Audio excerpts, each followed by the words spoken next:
Assalamualaikum warahmatullahi wabarakatuh. Selamat pagi dan salam sejahtera bagi kita semua. Semoga kita selalu dalam lindungan Allah Subhanahu wa taala dalam keadaan dan kondisi apapun.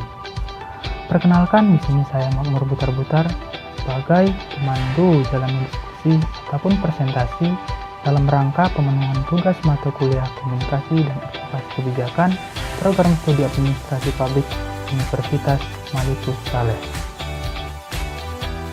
Teman-teman sekalian, dalam kesempatan presentasi ini yang bertindak sebagai kelompok penyaji ialah kelompok 4 yang terdiri dari saya sendiri Makmur Butar-Butar dengan NIM 180210111, kemudian ada Cut Novianti dengan NIM 180210057, kemudian ada Arini Ija Pratiwi dengan NIM 180210161, kemudian ada Nur Ajiza Hasibuan dengan NIM 180210073, kemudian ada Zakia Nasution dengan NIM 180210113, dan yang terakhir ada Nur Hasni dengan NIM 180210244.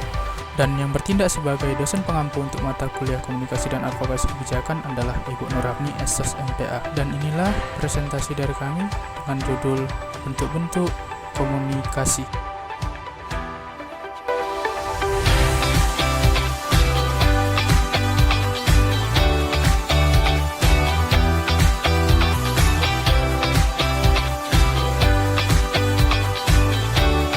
Teman-teman sekalian, manusia pada dasarnya adalah makhluk sosial, di mana makhluk sosial dalam kehidupan sehari-hari pasti melakukan interaksi sosial. Salah satu elemen dari interaksi sosial adalah berkomunikasi, baik itu komunikasi antara individu dengan kelompok, maupun kelompok dengan kelompok. Komunikasi merupakan bagian yang tidak dapat terpisahkan dari kehidupan kita.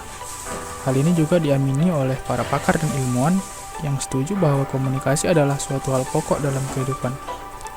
Karena tanpa adanya komunikasi, tidak akan terbentuk suatu hubungan sosial. Dan tanpa hubungan sosial, manusia tidak dapat mengembangkan komunikasi. Teman-teman sekalian, seiring dengan perkembangan zaman, ditambah lagi era globalisasi dan era digitalisasi, perkembangan komunikasi juga ikut sesuai dengan perubahan zaman. Perkembangan di sini bukan saja dari segi media komunikasinya, tapi juga pesan yang disampaikan dan reaksi dari pesan yang disampaikan tersebut. Nah, kemudian yang ikut berkembang juga mengenai kualitas dan kuantitas orang yang ikut berkomunikasi atau yang terlibat dalam komunikasi, baik itu sebagai komunikator ataupun sebagai komunikan. Dan dalam kesempatan kali ini, kami selaku kelompok 4 ingin menjabarkan apa aja sih bentuk dari komunikasi itu. Nah, untuk membahasnya akan dilanjutkan oleh pemateri selanjutnya, yaitu Cut Novianti.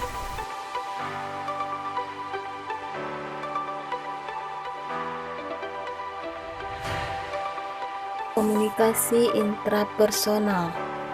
Komunikasi intrapersonal adalah komunikasi yang dilakukan oleh satu orang saja atau individu. Seperti ketika sedang menghayal, seolah-olah kita sedang berkomunikasi dengan diri kita sendiri. Komunikasi intrapersonal ini berfungsi untuk mengembangkan kreativitas serta meningkatkan kematangan berpikir sebelum mengambil keputusan. Proses terjadinya komunikasi ini karena adanya seseorang yang memberi arti terhadap suatu objek yang diamati. Objek ini bisa saja dalam bentuk benda, kejadian alam, peristiwa, dan pengalaman lainnya.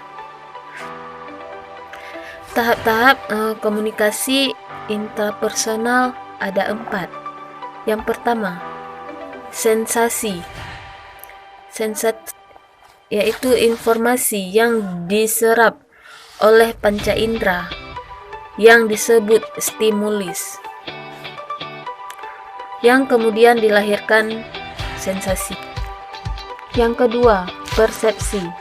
Persepsi adalah pengalaman tentang objek peristiwa atau hubungan yang diperoleh dengan menyimpulkan informasi.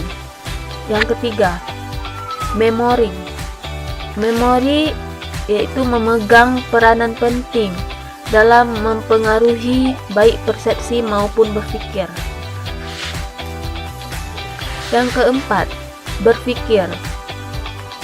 Saat berpikir, maka memerlukan penggunaan lambang, visual, atau grafis. Baiklah, akan disambungkan oleh teman saya selanjutnya.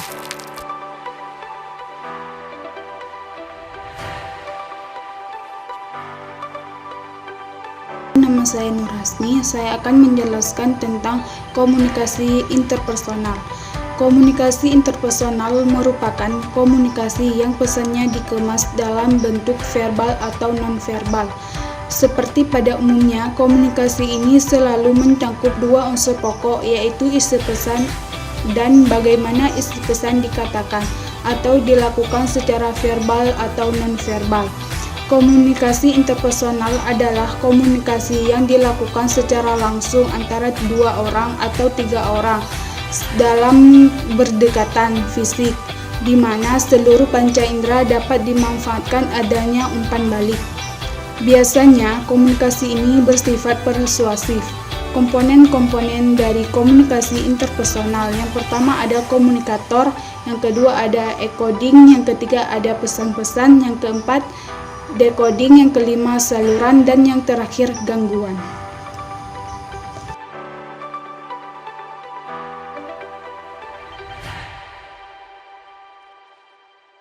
Baik, saya akan menjelaskan tentang fungsi komunikasi interpersonal.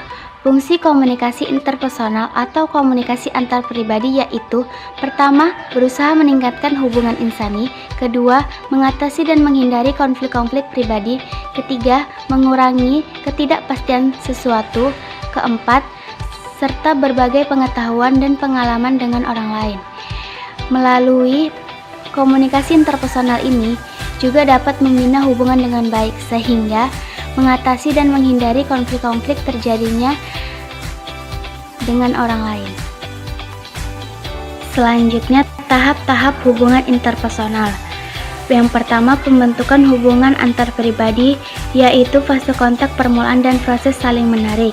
Kedua, peneguhan hubungan antar pribadi, yaitu keakraban dan konflik.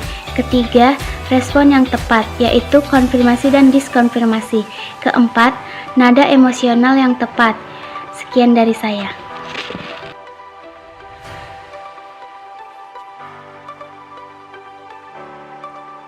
Baiklah teman-teman, untuk bentuk komunikasi selanjutnya yang akan kita bahas ialah bentuk komunikasi kelompok.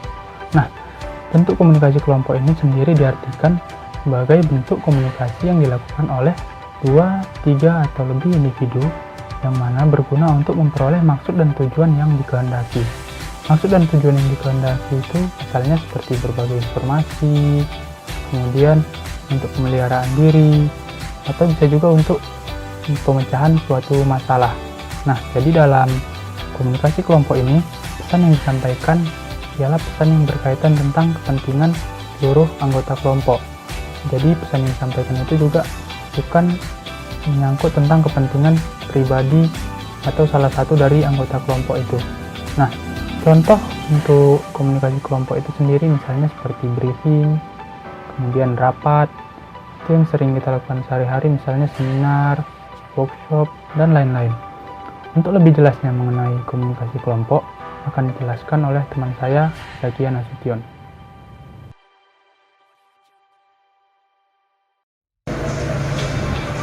Komunikasi kelompok dibagi menjadi dua, yaitu yang pertama komunikasi kelompok kecil. Yang dimaksud dengan komunikasi kelompok kecil yaitu sekumpulan orang yang memiliki tujuan yang sama, berinteraksi satu sama lain untuk mencapai tujuan yang bersama yang bersifat homogen. Komunikasi kelompok kecil atau yang disebut dengan mikrogroup adalah kelompok komunikasi yang dalam situasi terdapat kesempatan untuk memberi tanggapan secara verbal, atau dalam komunikasi kelompok, komunikator dapat melakukan komunikasi antara pribadi dengan salah seorang anggota kelompoknya, seperti yang terjadi pada saat acara diskusi, kelompok belajar, seminar, dan lain-lain.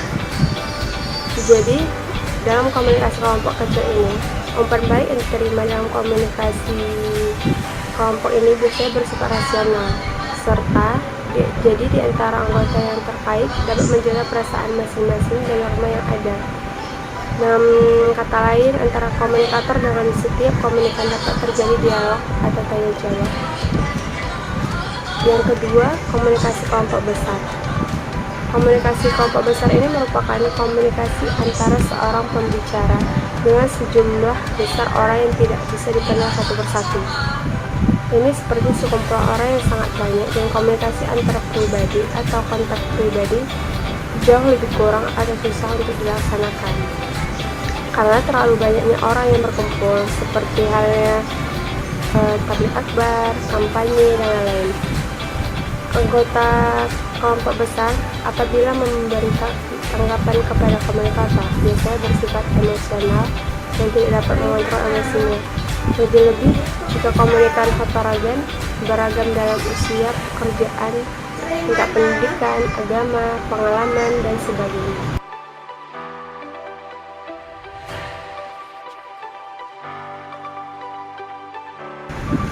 Selanjutnya, pengertian komunikasi massa. Komunikasi massa ialah komunikasi melalui media massa seperti surat kabar, siaran radio, dan televisi yang ditujukan kepada umum. Komunikasi massa ini menyerahkan informasi, gagasan, dan sikap kepada komunikan yang beragam dalam jumlah banyak dan menggunakan media. Namun, ada perbedaan pendapat dengan ahli psikologi sosial yang mengatakan bahwa komunikasi massa ini bukan selalu menggunakan media massa. Menurut mereka, seperti pidato di hadapan sejumlah orang banyak di sebuah lapangan, misalnya, asal kita ada menunjukkan perilaku massa atau yang disebut dengan best behavior, itu dapat dikatakan sebagai komunikasi massa. Jadi, komunikasi massa ini sebagai pesan yang dikomunikasikan melalui media massa pada sejumlah besar orang.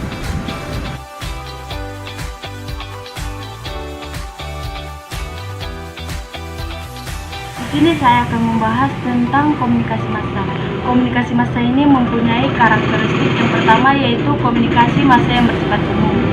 Komunikasi yang bersifat umum ini adalah komunikasi yang disampaikan melalui media massa. Yang kedua yaitu komunikasi yang bersifat heterogen, yang terdiri dari individu-individu yang beraneka ragam seperti usia, agama, dan lain-lain. Yang ketiga yaitu komunikasi yang berlangsung satu arah, yaitu tidak adanya arus balik dari komunikan ke komunikator.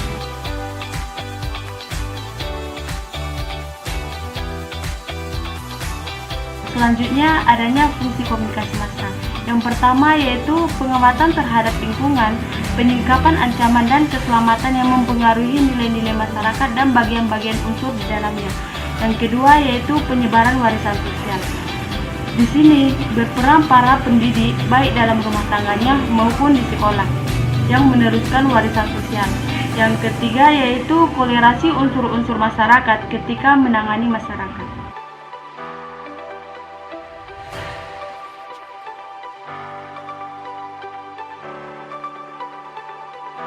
Teman-teman sekalian, dengan berakhirnya pemaparan materi dari Saudari Nur Hasni mengenai komunikasi massa tadi, maka berakhir pula presentasi yang kami sajikan dalam kesempatan kali ini.